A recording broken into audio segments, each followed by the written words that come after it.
হ্যাঁ বাড়ি থেকে বের হলাম আর বের হয়ে চলে গেলাম মামার বাড়ি। আসসালামু আলাইকুম সবাইকে, কেমন আছেন সবাই? আশা করি সবাই অনেক অনেক বেশি ভালো আছেন। তো আজকে আমরা চলে যাব আমার মামার বাড়িতে, এই জন্য আমি রেডি হচ্ছি।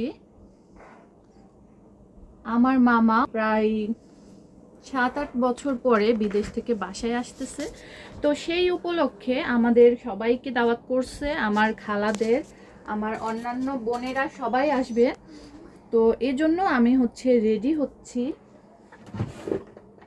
তো আজকে নানির বাড়িতে অনেক বেশি মজা হবে, যেহেতু আমার সব কাজিনরা আসবে, রিলেটিভরা আসবে, অনেক বেশি এনজয় করব, অনেক ঘোরাঘুরি করব।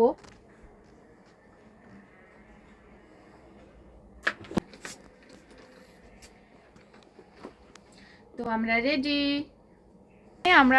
রেডি হয়েছি। আর মানহার বাবার জন্য আমরা অপেক্ষা করতেছি। ওর বাবাকে ফোন দেওয়া হয়েছিল, ওর বাবা আসবে, তারপরে আমরা বাইক দিয়ে যাব আজকে দোতলায় বসে, হ্যাঁ ওই জানালা দিয়ে। আর মামার বাড়ি থেকে আমরা কয়েকটা কাজিন মিলে চলে গিয়েছিলাম বিকেলবেলা একটু ঘুরতে। আমরা যখন সবাই একসাথে হই তখন আমরা অনেক বেশি মজা করি, অনেক বেশি ঘোরাঘুরি করি, আর আমাদের বাচ্চারাও কিন্তু অনেক বেশি এনজয় করে। যদিও আমি ওই দিনকে বাসায় চলে যেতে চেয়েছিলাম, বাট আমার কাজিনদের সাথে দেখা হওয়ার পরে আমার আর একদমই বাসাতে আসতে ইচ্ছে করতেছিল না। আর আমরা যেহেতু ঘুরতে বের হয়েছি, আমাদের বাড়ি ফিরতে ফিরতে প্রায় সন্ধ্যা লেগে গিয়েছিল, তো সন্ধ্যাবেলায় আবার বাসায় আসতে অনেক কষ্ট হবে। মানহা থাকবে, মেহেরাব থাকবে, ওদের আবার গাড়িতে করে আসতে অনেক বেশি বাতাস লাগে, যেহেতু শীতের দিন চলতেছে এখন। এজন্য আর কি রাতটা আমি নানির বাড়িতে থেকে গিয়েছিলাম।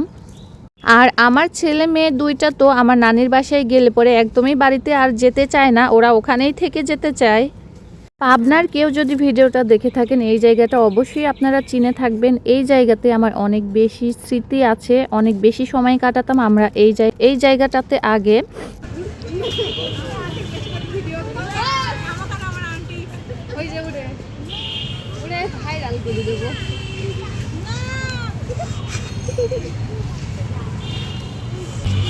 ছবি তোলার অপশন নাই এখানে।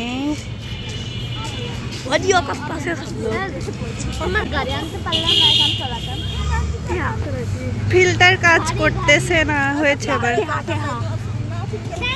পাথর কই পালো তোরা? এই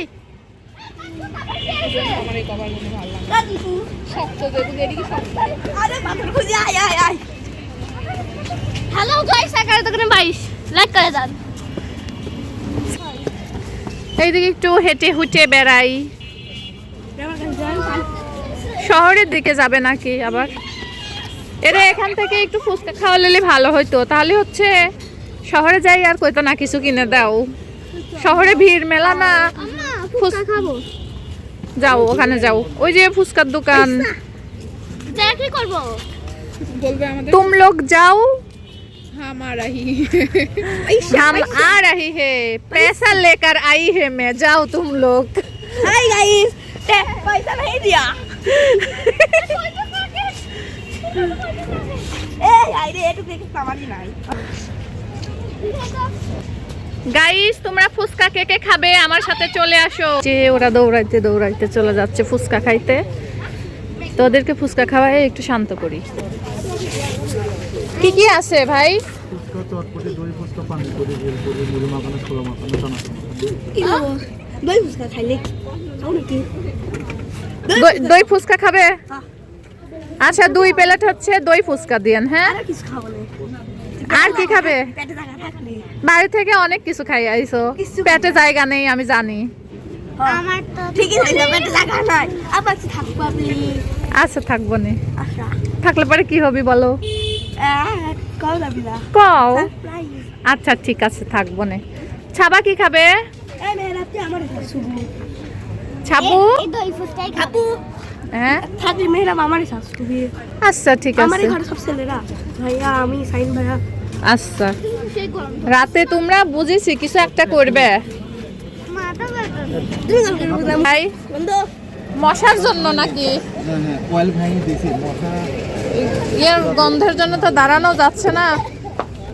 তাহলে হচ্ছে 2 প্লেট দই ফুচকা দেন, হ্যাঁ একটু তাড়াতাড়ি করিয়েন। কি আছে? পানি আছে, চেয়ার আছে, বসেন ওখানে, টেবিল ফাঁকা আছে। আচ্ছা টেবিলে বসি না রে। আচ্ছা, ওই পাশে গিয়ে টেবিলে বসো, একটু তাড়াতাড়ি দিয়েন। হ্যাঁ, আমার অনেক অনেক বেশি স্মৃতি আছে, কারণ ওই যে পিছনে যে একটা বিল্ডিং দেখা যাচ্ছে, ওই যে হ্যাঁ ওই যে যে বিল্ডিংটা দেখা যাচ্ছে ওইটা হচ্ছে আমার স্কুল ছিল। তো স্কুল লাইফে হচ্ছে সবাই অনেক বেশি মজা করে, মজার লাইফ বলা যায়।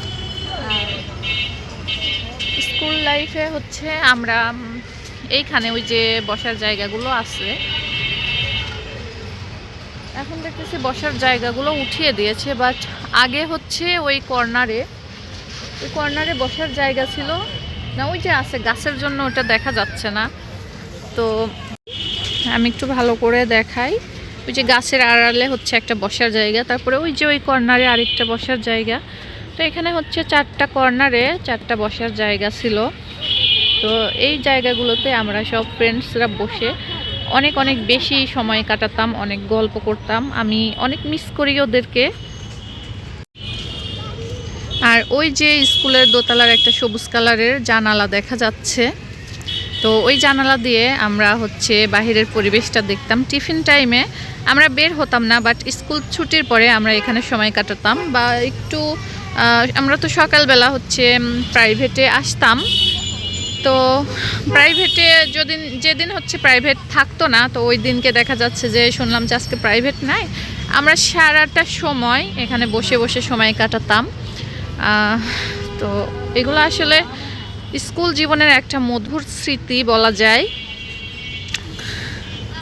তো দেখেন আমি হচ্ছে এখন আমার মেয়ে এই জায়গাটাতে আসছে, তো মায়ের দেখি তাকাও, আম্মা তোমার কেমন লাগছে? ওই যে মানহা, ওই যে ওইটা দেখছো না সবুজ জানালা, ওইটা আমার স্কুল, জানো? ওই দোতলায় বসে হ্যাঁ ওই জানালা দিয়ে আমরা আগে কত কিছু দেখতাম, এইদিকে পরিবেশ দেখতাম, মিছিল যাইতো ওইদিকে, হ্যাঁ ওইটা দেখতাম। তারপরে এখানে কি করতো জানো মানহা? এখানে হচ্ছে হিন্দুদের মূর্তিও ডুবাতো। তো ওইগুলা হচ্ছে মূর্তি ডোবানোর টাইমে তো হচ্ছে